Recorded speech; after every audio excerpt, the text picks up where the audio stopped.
Hi guys, welcome back to what I eat in a day video. Morning breakfast వచ్చేసి పీజీలో ఉప్మా పెట్టారు. నాకు ఉప్మా ఇంట్లో తప్ప ఇంకెక్కడ తినను, ఎందుకో నచ్చదు బయట అంతా. సో ఇంకా ఏం చేయలేక దోసకాయ ఉంటే అది తిన్నాను అనమాట.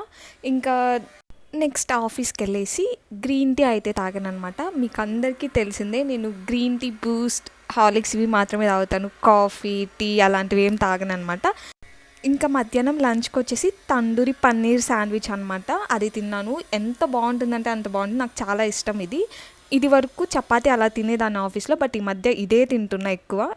ఈవినింగ్ ఇంటికి వెళ్ళేటప్పుడు, అదే పీజీకి వెళ్ళేటప్పుడు వెదర్ అయితే మామూలుగా లేదు. తర్వాత వెళ్ళేసి మ్యాంగో తిన్నాను.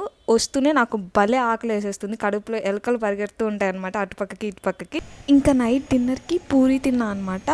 మైదా అయితే మామూలుగా వేయలేదు, అందుకే హోమ్ ఫుడ్కి పీజీ ఫుడ్కి చాలా డిఫరెన్స్ ఉంటుంది. అంతే వీడియో. Bye bye.